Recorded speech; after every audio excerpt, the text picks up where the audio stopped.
labvakar. Tad mēģināšu īsumā pastāstīt. Es nezinu, ar ko sākt, vai Mārtiņ, tu jau ievadu.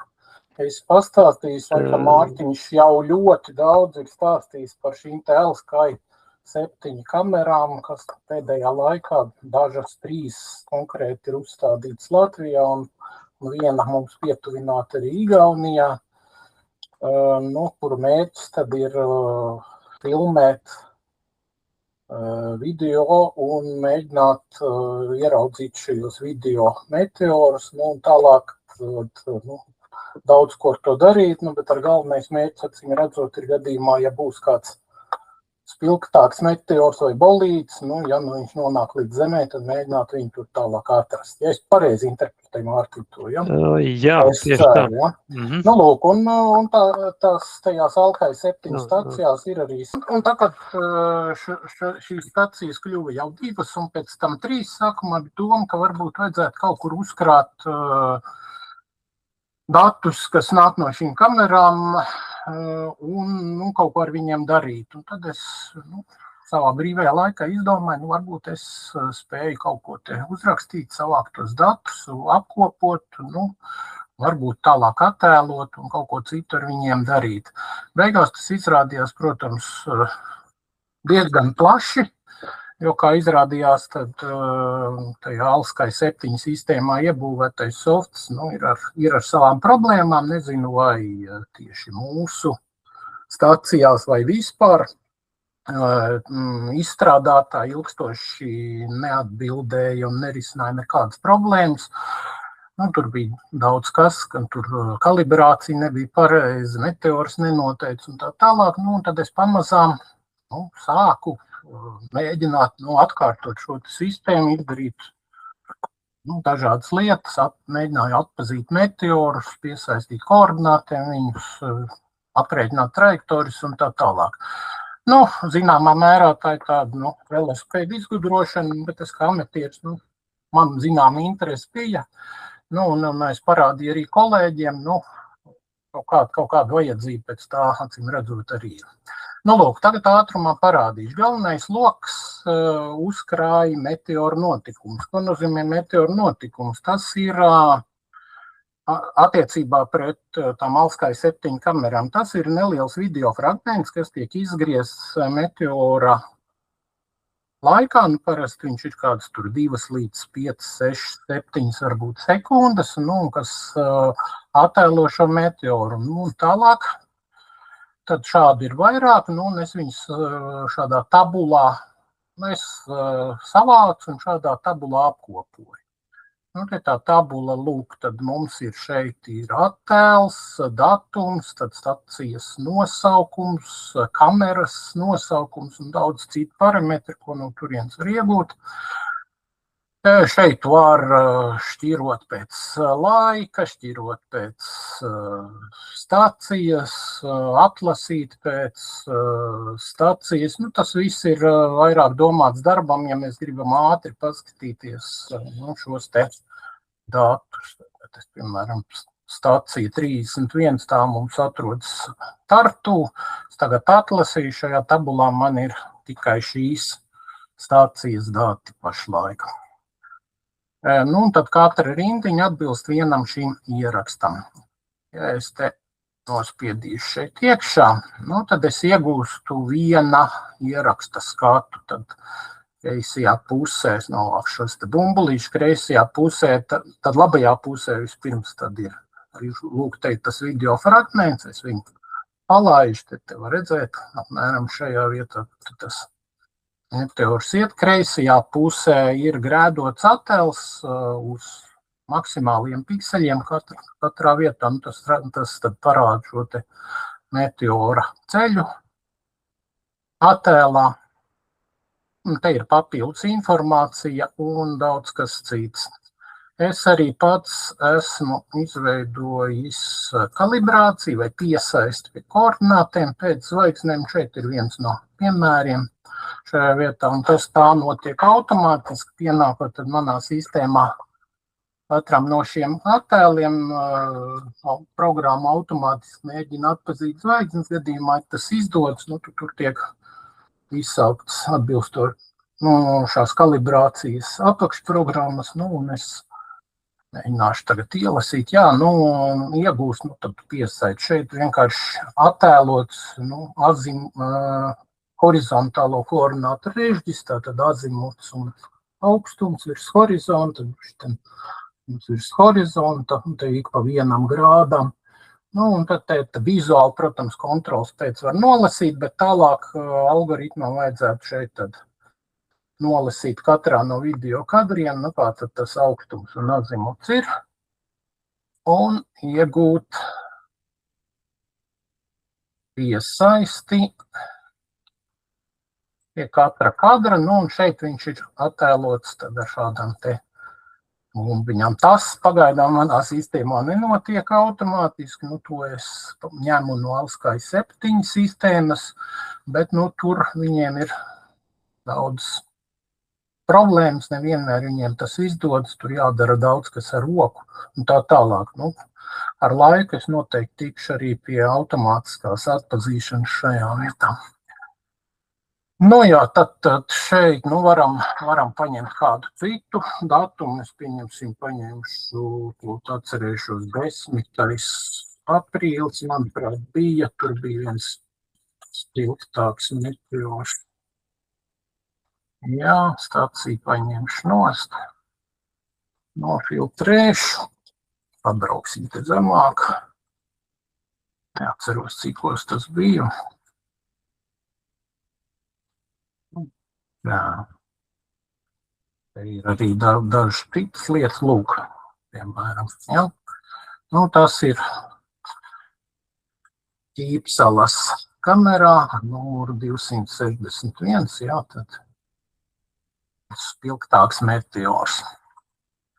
Tad te kad es viņu meklēju, man nācās te tālu braukt vai iet uz leju, bet es varēju varbūt pamēģināt sašķirot pēc spilgtuma, un tad es šos meteorus spilgtākos atrast uzreiz sarakstu sākumā, un tas nozīmē atrast ātrāk.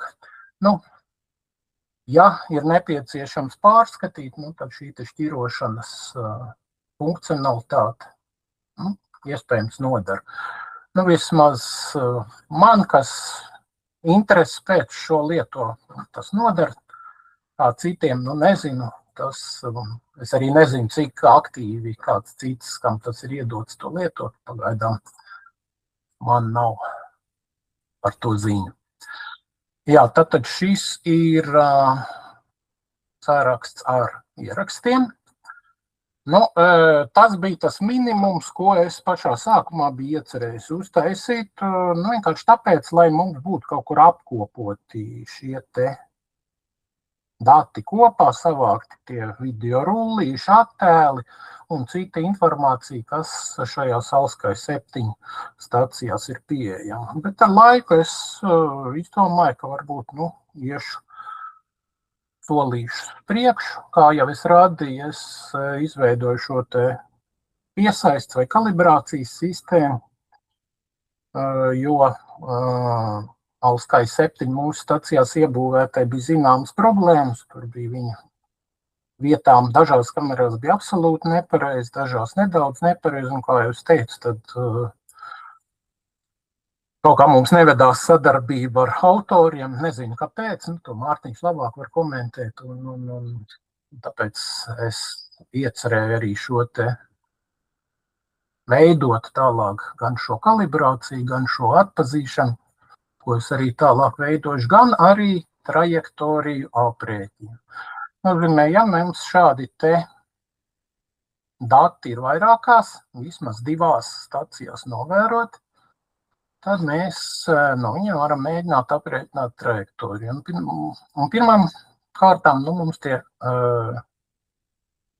ieraksti būtu jāsagrupē pa laiku. Man šajā gadījumā tie saucās events vai notikumi. Un tad šajā vietā viņi ir sagrupēti laikā. Un katrs viens šeit atbilst vairākiem ierakstiem, kas ir tuvu laikā. Un šeit trešajā kolonā ir arī stācijas numuri pārskaitīti. Lūk, piemēram, šis notikums būtu tāds, kurā ir ieraksti vismaz no visām 4 stācijām. Šeit 31, 255, 261, 270. Tie ir specifiski nosaukumi, kas jums noteikti lielai daļai neko neizsaka, bet 31.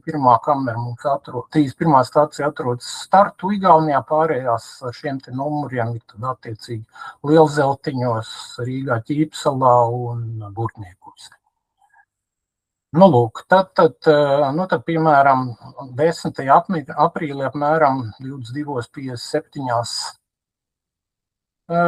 tika novērot šis notikums. Ja es nospiedīšu šeit, man parādīsies visi ieraksti, kas atbilst šim notikumam, vai pareizāk sakot, kas ir tuvu pēc laika šiem te. Te mēs redzam beigās, ka ir kaut kāds, dīvains ieraksts, jo kameras dažkārt atpazīst ne tikai meteorus, bet arī gaismas mākoņos. Tas mēdz būt tā, tas nav novērsta pagaidām, bet vispārēji, acīm redzam, ir kādi meteori, jā, lūk, meteori, tātad 31. stacijā, jā, tur kaut kas nozipsnīja šeit, jā, 270. un tā tālāk, un lūk, un tagad, lai gan trajektorijas pašlaik mana sistēma aprēķina jau automātiski, es varu to darīt arī no šejienes. Es izvēlēšos dažus no ierakstiem šeit, izvēlēsimies mazāk sākumā. Un tātad 270. stācija, ok. 255. arī būs labi, paņemšu šo ierakstu un šo un nospiedīšu aprēķināt. Trajektoriju gadījumā, ja aprēķins būs veiksmīgs, tad pēc kāda laika parādīsies aprēķinātās trajektorijas aplūkošanas loks, kur tad mums te ir tāds schematisks zīmējums, uz kartes ir 2, ir atzīmētas stāciju vietas ar tiem zaļajiem bumbulīšiem. Ir atzīmētas noteikti aprēķinātā meteora trajektorija attiecībā pret Zemes virsmu. Tad te ir sākuma punkts, kur viņš kļūst redzams, un šeit ir tas, kur viņš izdziest. Tajā vietā te ir pierakstīti arī augstumi, koordināts un tā tālāk. Un beidzamā laikā es esmu arī izveidojis kvalitātes noteikšanas sistēmu, lai automātiski aprēķinātās trajektorijas varētu šķirot. Šajā gadījumā tā kā tas kvalitātes bumbulīts ir sarkans, nozīmē, te ir kaut kādas problēmas aprēķināt, vai arī kļūdas ir lielākas, bet nekas demonstrācijai tas derēs. Iespēja demonstrācijai, jā, tad tālāk, te ir daudz un informācijas, tad virziens, kurā tas meteors šeit pārvietojās, slīpums attiecībā pret Zemi, ātrums, ienākšanas ātrums atmosfērā, radianta koordināts, tad tiek mēģināts aprēķināt trajektoriju, šajā gadījumā tad sanāk hiperbolīs, acīm redzot, tas ir arī viens no faktoriem, kāpēc ir tas sarkanais kvalitātes parodziņš ieslēgts, jo normāli hiperboliskai trajektorijai iespējams nevajadzētu būt attiecībā pret Sauli, es domāju. Tad te ir lielā pulsas, ekscentritāte, slīpums un tā tālāk un tā joprojām un daudz citu parametru, kurus man pašlaik šajā īsajā prezentācijā nav laika stāstīt un pārskaitīt. Un ir arī pārskata grafiki, kas ļauj vērtēt arī vismaz vizuāli trajektorijas labumu. Tātad pārskata grafiki ir augstums un attālums gar trajektoriju laikā, ātruma aproksimācija laikā no punktiem, trajektorijas sakritība, un tad te ir pārskaitīti vairāki precizitātes parametri un pēdiņās verdikts par to, vai trajektori ir aprēķināti labi vai slikti. Nu, šajā gadījumā verdikts ir sarkans, nozīmē, ka ir kādas problēmas.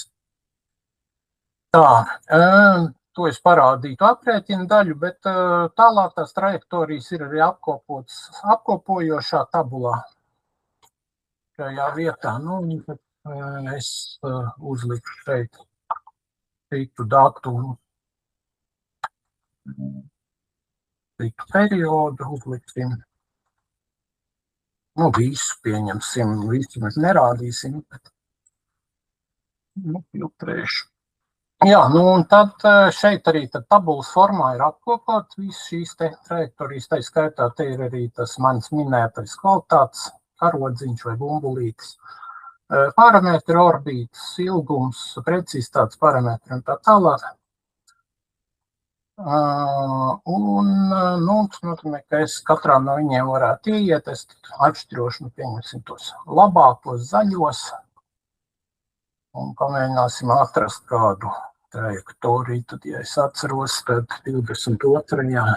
martā mums kaut kur kopā ar Igauniju bija tāda. Nepareizi atcerējos laikam. Tā, uzliksim 31. staciju. Jā, tas bija šis dzeltenā trajektorija, tad es ieiešu šeit. Lūk, tad tas nozīmē, te bija Tartu stacija, Burtnieki un Rīga. Arī šeit var paskatīties. Jā, aplūkot orbītu un var uzreiz arī aiziet uz meteoriem, no kurš šī orbīta, no meteoru ierakstiem, no kurš šī orbīta ir izrēķināta. Lūk, šādi izskatījās Tartu.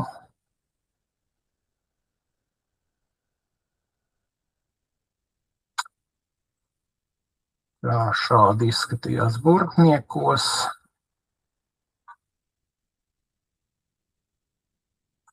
Un šādi izskatījās Rīgā. Un šādas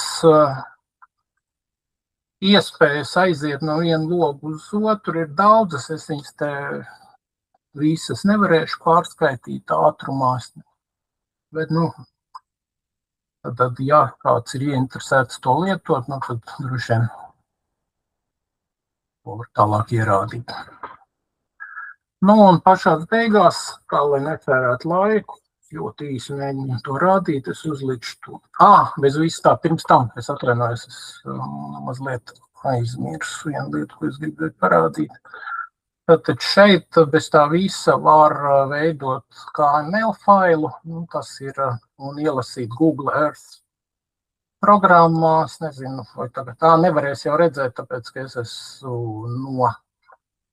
es esmu kopīgojis laikam to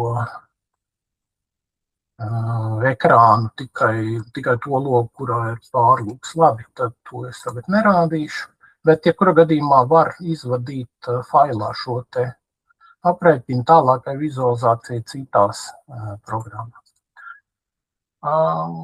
Tā ir iespējams arī vizualizēt šīs trajektorijas kopīgi. Šeit pašlaik mēs redzam tikai vienu.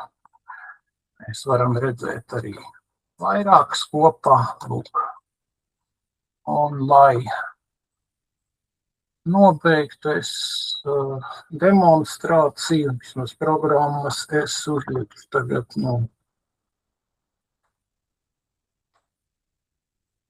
visu un pamēģināšu nospiest aplūkot visas. Lūk, tad šīs ir visas pašlaik aprēķinātie meteoru ceļi, ko visas mūsu kameras ir redzējušas apmēram 1 gada laikā. Te pašlaik ir kaut kur apmēram nepilns 1000 to nogrieznīšu, bet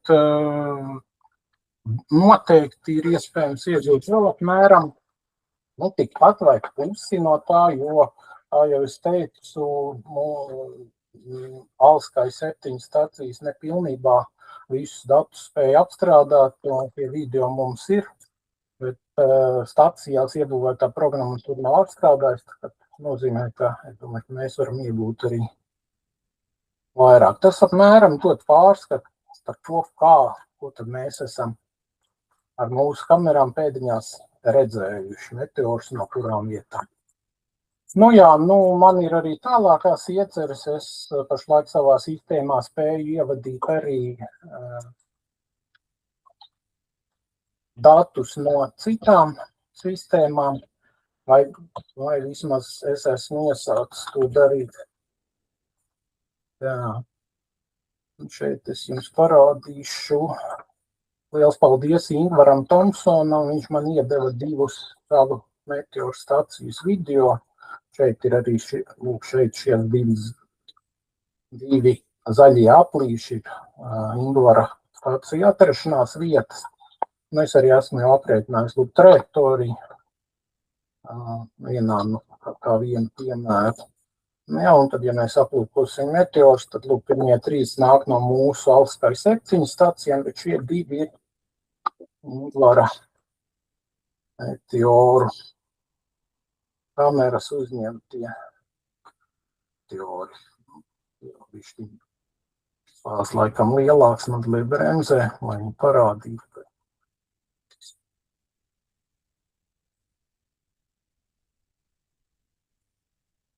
Jā, tā arī ir. Tas apmēram viss par demonstrācijām, Mārtiņ, ja tu vēl nevēlies, lai es vēl kaut ko citu parādu, bet es gribējuši arī parādīt vēl pāris slaidus ārpus sistēmas, ko tālāk varētu ar trajektoriju datiem darīt. Ja man tāda iespēja. Jā, man šķiet, šis ir lieliski un pats interesantākais tas, ka tiešām tā sistēma attīstās un Jurim ir tā kapacitāte un interesi to darīt, jo tas pirmsākums faktiski bija tāds, ja mēs sākumā pilnībā paļāvājamies Zolkai 7 un no vienas stacijas viedokļa tur ļoti smuki viss reģistrējās. Vēlāk izrādījās, ka ne viss, varbūt ir kaut kas ne tā reģistrējas, bet tomēr ir reģistrēts un var apskatīt.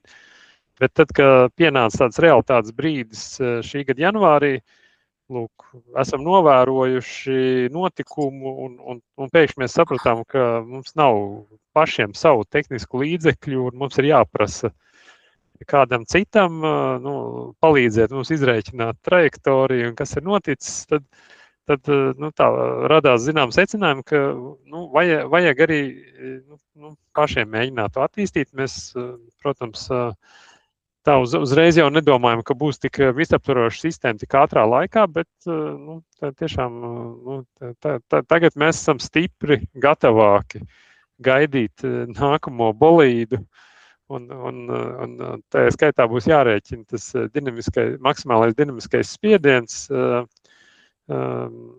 šādiem notikumiem, bet jā, tagad ir pietiekami daudz jau informācijas, lai varētu pirmos secinājumus veikt. Tā. Jā, pašlaik es arī parādīju to 14.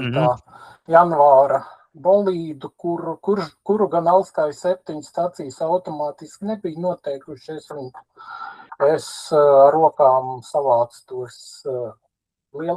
tā saucamos minūšu video, un tagad, kad man ir iespēja viņus manuāli vai ar roku ievadīt šeit iekšā, es to arī izdarīju, un, protams, izrēķināt trajektoriju ar automātisko trajektorijas aprēķinātāju apmēram jau turpat viņi ir, kur mēs janvārī bijām domājuši. Tā kā... Jā, tāds riktīgs šāviens, jā, sanāca tā kā Daugavmalas virzienā, bet sadega. Jā, un ja būs vajadzīgi, protams, es toreiz arī rēķināju to tālāko brīvo kritienu pēc izdišanas, tādas aprēķināšanas spējas man arī ir, un tikai es neesmu ieviesis sistēmā, jo nav ļoti liels jēgas automātiski to darīt priekš visiem mazajiem meteoriem. Bet tagad laikam vēl neuzrāda to maksimālo dinamisko spiedienu. Nē, pašlaik neuzrāda to. Jā, tas tāds tā kā, bet tagad zinot to metodiku, to var ātri izdarīt. Es parādīšu arī pārskatu īsumā tad par tiem, tā kā es teicu, tur ir apmēram 1000 aprēķinātās trajektorijas, viņas var izlikt dažādos griezumos, tā skaitā, piemēram, uzzīmēt pa ekvatoriālām koordinātēm, rektascenciju un deklināciju. Šeit arī es visu punktiņus esmu atlicis, ātrums ir ar krāsām, ātrums ienākot atmosfēru ar krāsām, te var redzēt, tie arī redzami ir, būtiskākie meteoru liekti, tad, Persīdas var redzēt, Lirīdas, Geminīdas un Taurīdas, es te atliku, cik mēs viņus esam tur uztvēruši. Tālāk, protams, var zīmēt dažādi sadalījumi par ienākšanas ātrumiem un aprēķinātiem heliocentriskiem ātrumiem un tā tālāk. Tāds ļoti vienmērīgs tas sadalījums. Nav viņš ļoti vienmērīgs. Viņš taču sākumā aug un pēc tam. Un te, kur tie stabiņi ir lielie, tur ir šitās ir Persīdas un šitās ir Geminīdas, tā, kur ir tie izliekti. Jā, un, protams, tā kā ir kļūdas aprēķinos, tad šāda tipa grafiku zīmēšana, pagaidām ne sistēmā, droši vien es arī neliku sistēmā, bet vismaz pēcapstrādē palīdz, teiksim tā, novērtēt, kur tad ir trajektorijas aprēķinā kļūda, kur nav, piemēram, ja mēs to helicentrisko ātrumu sadalījumu uzzīmējam, mēs varam novilkt, otro kosmisko ātrumu attiecībā pret Sauli, šajā vietā, kas tur 42,7, es pareizi atceros kilometri sekundē, un viss, kas ir, tur pa labi, tad ir jādomā, vai tiešām kaut kas ir nācis no ārpus Saules sistēmas, vai tās vienkārši ir kļūdas aprēķinos tajā vietā. Un tam līdzīgi. Tāpat skaidrs, ka tad, lai aprēķinātu orbītu, mums ir tajā brīdī, kad mēs nomēram no meteora ātrumi ienākot atmosfērā, bet, lai aprēķinātu orbītu, mums ir jāatrēķina atpakaļ viņa ceļš Zemes gravitācijas laukā. Ja, protams, nonākot pie Zemes, tad Zemes gravitācija pātrina to meteoru, tas ir jāatrēķina atpakaļ, pretējā gadījumā orbītu nevar aprēķināt. Tur ir daudz un dažādas detaļas, lai to pareizi sarēķinātu. Tad var uzzīmēt arī šādas bildītas, zīmē arī zinātniskajos rakstos, piemēram, tad, ja mēs uzzīmējam sadalījumu ekliptiskajās koordinātēs, kur Saule ir nofiksēta, uzliekot Sauli uz nulles, un tad šeit ir tā ekliptiskais garums virzienā attiecībā pret Sauli. Tad te ar krustiņu 270 grādos sanāk tas virziens, kurā Zeme kustās, un tad, protams, visi meteori, kas nāk tieši no tās puses, nāk mums pretī, līdz ar to ātrums tur ir liels, un tie, kas te ķer to Zemi rokās, tas ātrums ir mazs.